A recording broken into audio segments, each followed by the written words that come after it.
प्रिय विद्यार्थियों, बीए भाग प्रथम की इस व्याख्यानमाला में आपका एक बार फिर से स्वागत है।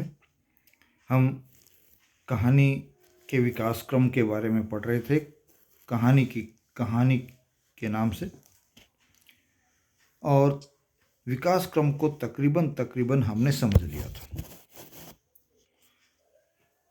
इतिहास क्रम के अंतर्गत एक बात हमारे सामने जरूर निकल करके आती है कि कहानियां कब शुरू हुई, किस तरह से कहानियों का विकास हुआ। तो हमने अधिकांशतः आधुनिक कहानियों पर ही चर्चा की है हिंदी में, प्राचीन कहानियों पर चर्चा नहीं की थी। पुराने समय में कहानियां किस तरह से लिखी जा रही थी और वर्तमान में किस तरह से लिखी जा रही है, आधुनिक कहानियां किस तरह से लिखी जा रही है, एक सवाल हमारे मन में निश्चय ही उठता है। तो फिर ये जानने की कोशिश हमारी रहती है कि जो आधुनिक कहानियां हैं उनमें किस तरह की विशेषताएं पाई जाती है जिससे कि वो हमको लगता है कि पुरानी कहानियों से अलग हो सकती है। हम यहाँ तुलनात्मक अध्ययन तो नहीं करेंगे, लेकिन ये जरूर देखेंगे कि आधुनिक कहानी में विशेषताएं कौन कौन सी होती है। तो सर्वप्रथम हम आते हैं कि प्राचीन कहानियों में क्या होता था, क्या विषय वस्तु होती थी और कहाँ से प्रारंभ होती है। चर्चा हालांकि हम पहले कर चुके हैं, लेकिन एक बार थोड़ा सा दोहराव इसमें आवश्यक है। पुराने समय में कहानियां जब से मनुष्य ने बोलना शुरू किया और उसमें कुछ समझ पैदा हुई अपने बाहरी वातावरण या सामाजिक वातावरण के साथ जुड़ने की, तब से ही मेरा यह मानना है कि कहानियां प्रारंभ हो गई थी। लेकिन वो सारी की सारी मौखिक थी, ये तो पहली बात है। दूसरी बात ये है कि वो कहानियां समाज के आगे बढ़ने से पहले, मान लीजिए, समाज का एक ऐसा रूप था जिसमें उसके दायरे में सिर्फ और सिर्फ जो समाज के महत्वपूर्ण व्यक्ति होते थे उनको ही कहानी का विषय बनाया जाता था, या फिर धार्मिक विषयों को कहानी का आधार बनाया जाता था, या ईश्वरीय सत्ता को कहानी का आधार बनाया जाता था। फिर आगे जाकर के धार्मिक प्रचार में कहानी का प्रयोग किए जाने लगे। पशु पक्षी या राक्षस राक्षसी, इन सब पर चर्चा की जाती थी। लेकिन सामाजिक दायरा जो है कहानी का बहुत सीमित था। सामाजिक समस्याएं जो उस समय की हुआ करती थी उनको वो कहानियां अपने भीतर नहीं लेती थी।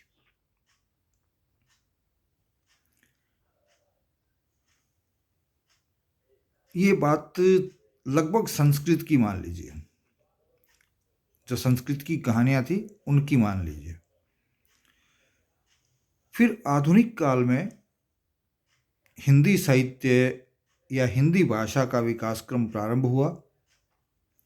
उसमें भी जो प्रारंभिक कहानियां थी उनकी स्थिति भी रही कि उनमें नवीनता नहीं थी, बल्कि संस्कृत या जो हमारे भारत में बोले जाने वाली संस्कृत से निकली हुई भाषाएं थी, उन्हीं की प्रवृत्ति को हिंदी कहानियों ने अपनाया।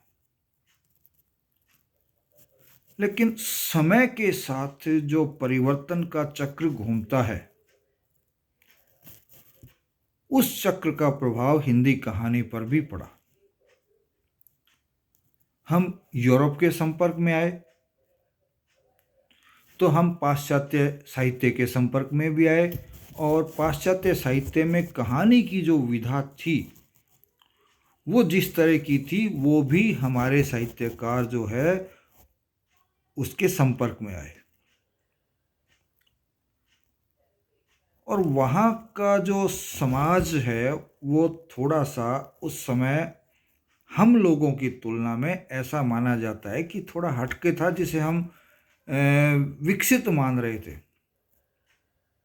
औद्योगिक क्रांति हो गई थी। जो आधुनिक समाज की, जो भारतीय समाज वर्तमान में है, जो समस्याएं अब हमारे सामने आ रही है, वो उस समय भी यूरोपीय देशों में आने लग गई थी। तेजी से समाज में परिवर्तन होने लग गए थे। आर्थिक व्यवस्था और सामाजिक जो ढांचा है उसमें भी परिवर्तन आने लग गया था, तो समस्याएं भी बदलने लग गई थी। तो कहानियों के विषय वहाँ बदले और उनके संपर्क में आने से भारतीय साहित्य में और ख़ासतौर से हिंदी साहित्य में भी आपको ये परिवर्तन नज़र आ जाता है और कहानी विकास में आगे बढ़ती रही। लेकिन जब हम कहानी के इतिहास पर जोर डालते हैं तो हमें एक समय ऐसा लगता है कि हमारी हिंदी की कहानी जो है वो प्रयोगवादी कविता की तरह व्यक्तिवाद की कारा में, अर्थात उसकी कैद में बंद हो गई। जब किसी वाद विशेष में कोई साहित्य की धारा फंस जाती है तो एक तरह से कैद हो जाती है और उसका खुलापन जो है वो खत्म हो जाता है, वो बंद हो जाती है। लेकिन कहानी की एक खासियत रही कि कहानी लंबे समय तक किसी भी धारा की चपेट में नहीं आई और जल्दी ही इन सब धाराओं से या इनकी जो कारा है उससे मुक्त हो गई। और उसका परिणाम ये निकला कि ये जो कहानियाँ थी, आधुनिक कहानियाँ, उन्होंने अपने कलेवर में सामाजिक प्रतिबद्धता और सामाजिक संवेदनशीलता को समाहित कर लिया। प्रयोगवाद के कारण या व्यक्तिवादी कारा के कारण या उसके प्रभाव के कारण हमारी कहानियाँ जिस तरह से जड़ हो गई थी, समाज से कट गई थी और संवेदनशीलता से भी दूर हो गई थी, उस व्यक्तिवाद के कारण जल्दी ही उससे बाहर आकर के उसमें समाज के प्रति एक प्रतिबद्धता हमको दिखाई देने लग जाती है। आधुनिक कहानियाँ वापस सामाजिकता की तरफ बढ़ गई, उसकी प्रति प्रतिबद्ध होकर के आगे बढ़ने लगी। और सामाजिक प्रतिबद्धता जब होती है तो निश्चित रूप से जिस समाज में साहित्यकार होता है, जिस समाज के लिए कहानियाँ लिखी जाती है, वो उसके प्रति संवेदनशील हुए बिना नहीं रहती। तो कहानियाँ सामाजिक संवेदनशीलता को भी अपने भीतर लेकर के आगे बढ़ने लगी, जिससे कि समाज की में जो उस समय हलचल हो रही थी, उस समस्त या उन समस्त प्रकार की हलचल को सफलतापूर्वक अभिव्यक्ति जो है आधुनिक कहानी में मिल गई थी, ये मिल रही थी। और पुरानी कहानी के समान जो एक उसमें सुधारवादी और आदर्शवादी विचारों को ही लिया जाता था, उसमें परिवर्तन आया या खाली उसको ही महत्व नहीं देने लगे या उसको ही महत्व नहीं देते थे ये कहानीकार जो आधुनिक कहानियों के थे, बल्कि आधुनिक जीवन को भी इन्होंने बाहर और भीतर से कुरेद कर देखना शुरू किया और उसको परखना प्रारंभ कर दिया। तो आधुनिक समाज की जो विशेषताएं थी भीतर बाहर की, उनको कुरेदना भी शुरू कर दिया, उनको देखना भी शुरू कर दिया और उसकी यथार्थ अभिव्यक्ति जो है वो समाज और व्यक्ति के निर्माण की दिशा में आगे बढ़नी प्रारंभ हो गई।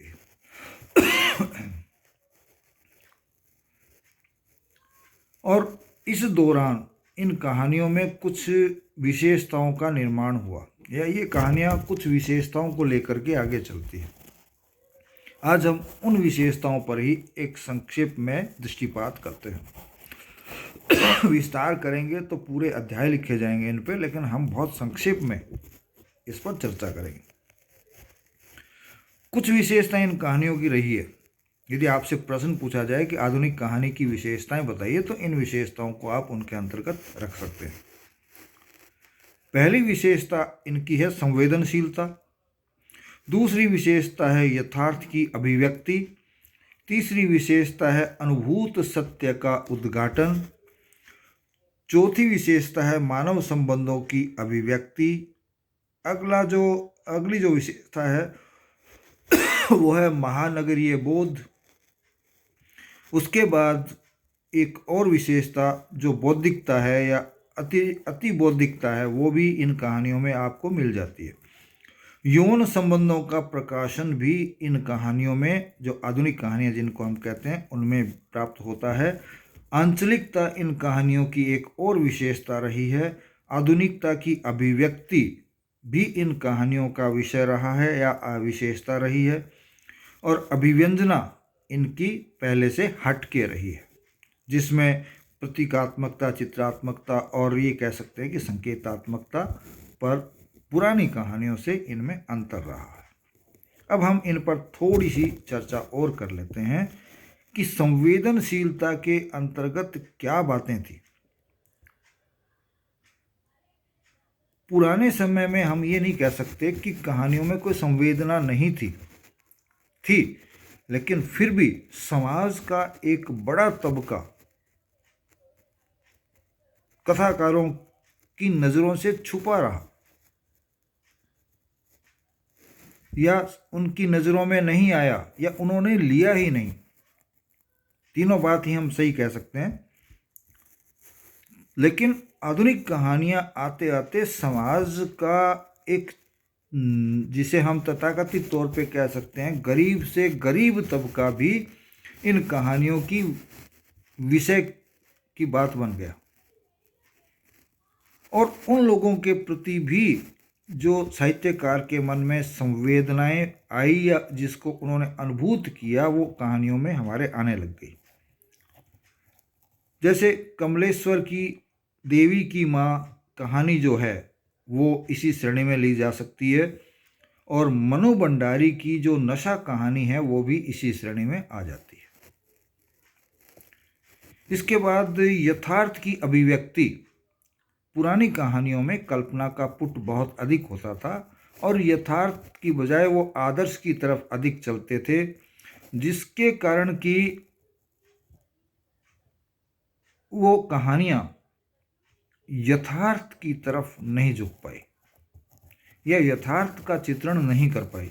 लेकिन आधुनिक कहानियाँ हमारे तात्कालिक समाज की जो विशेषताएं मान लीजिए या उसकी कमियां मान लीजिए या जो समस्याएं हैं वो मान लीजिए या द्वंद्व है वो मान लीजिए, तो उन सब को इन्होंने उसका जो यथार्थ था उसको अपने कलेवर के भीतर लिया। अमरकांत की जिंदगी और जोंक कहानी जो है वो इसका एक बहुत अच्छा उदाहरण माना जा सकता है। फिर है अनुभूत सत्य का उद्घाटन। यहाँ भी हम लगभग वही बात कह सकते हैं कि पहले की कहानियाँ, चाहे वो हिंदी की हो, चाहे संस्कृत की हो या अन्य किसी भाषा की हो, वो काल्पनिकता पर अधिक आधारित रहती थी और साहित्यकार भी ऐसी जगह रहते थे जहाँ की जो वास्तविक जीवन का संघर्ष है वो उनके सामने नहीं आता था। वो समस्या उनके मस्तिष्क में आती ही नहीं थी या उनके व्यवहार में आ ही नहीं पाती थी। दरबारी काल के कहानियाँ थी और फिर उसके बाद जब देश आज़ाद होने लगा तब तक वो स्थिति थी। ये बात तो आज़ादी के बाद में प्रारंभ हुई है सही मायने में, जहाँ राजे महाराजे खत्म हो गए, लोगों की जो विचारधारा है वो आगे बढ़ने लगी या उसमें खुलापन आया। तो उस समय साहित्यकार भी समाज के हर तबके से निचले और ऊपर से ऊपर तबके के संपर्क में आया, और जो उन्होंने अनुभूत किया, जिस बात को जिस रूप में उन्होंने अनुभूत किया, उसको या उसके सत्य को इन्होंने अपनी कहानियों में वैसा ही चित्रण कर दिया। जैनेन्द्र की पत्नी नामक जो कहानी है, अज्ञेय की रोज नामक जो कहानी है, और इससे पहले प्रेमचंद की पूस की रात जो कहानी है, वो हालांकि पुरानी कहानी हम कह सकते हैं, पुराने समय की कहानी हम कह सकते हैं, लेकिन वो नई कहानी के तथ्यों को अपने भीतर लिए हुए हमको नजर आती है। उसमें हम चौथी जो बात लेंगे, चौथी जो विशेषता लेंगे, वो है मानव संबंधों की अभिव्यक्ति। जब समाज है तो उस समाज का एक ढांचा होता है और उसमें उस समाज में अलग अलग लोगों के अलग अलग संबंध होते हैं। परिवार के लोगों का पारिवारिक संबंध होता है और मोहल्ले के लोगों का मोहल्ले के आधार पर संपर्क होता है। देश के लोगों का अपना एक संपर्क होता है। निम्न वर्ग के लोगों का एक अलग व्यवहार होता है, उच्च वर्ग के लोगों का एक अलग व्यवहार होता है। तो ये जो व्यवहार हैं उसमें ही अलग अलग तरीके से सबके संबंध स्थापित होते हैं। अब वो संबंध किस तरह के हैं, उन संबंधों में कमियां भी हो सकती है, उन संबंधों में बहुत अच्छाई भी हो सकती है। तो चाहे वो अच्छी बात हो, चाहे वो बुरी बात हो, उन संबंधों में, उन सब संबंधों को इन्होंने अपनी कहानी का विषय बना करके उसका चित्रण किया। राजेंद्र यादव की कहानी जहां लक्ष्मी कैद है और मनु भंडारी की यही सच है और भीष्म साहिनी की चीफ की दावत इत्यादि कहानियां इस श्रेणी की कहानियां कही जा सकती है। अगली विशेषता जो है वो महानगरीय बोध के अंतर्गत हम ले सकते हैं। आधुनिक काल में आते आते देश के आज़ाद होने के बाद देश में महानगर भी बढ़ने लगे और महानगरीय सभ्यता भी पनपने लगी। उनका जीवन ग्रामीण जीवन से अलग था। वो जीवन नहीं था जो ग्रामीण क्षेत्र के लोगों का था। इनका जीवन औद्योगिकरण के कारण काफी संघर्ष में हो गया था और विशेष वर्ग भी इसमें पैदा हो गए थे। गांव में जहां किसान और जमींदार था, यहाँ व्यवसायी और मजदूर था। गांव के लोगों के संघर्ष अलग थे, इनके संघर्ष अलग थे। सामाजिक जो संबंध है वो उनके अलग थे, इनके अलग थे। तो महानगरीय बोध जो आया, चाहे वो स्वार्थ का हो या अति स्वार्थ का हो या मतलब की बात हो या शोषण की बात हो, वो सब जो है इस महानगरीय बोध में इन कहानियों को लिया गया। निर्मल वर्मा की जो है पराये शहर में लवर्स नाम की जो कहानी है वो हम इसी श्रेणी में रख सकते हैं। और मोहन राकेश की मिस्टर भाटिया और श्रीकांत वर्मा की शव यात्रा नामक जो कहानी है वो इसके बहुत अच्छे इस विशेषता को लिए हुए हमारे सामने आती है। फिर है बौद्धिकता। अगली विशेषता बौद्धिकता।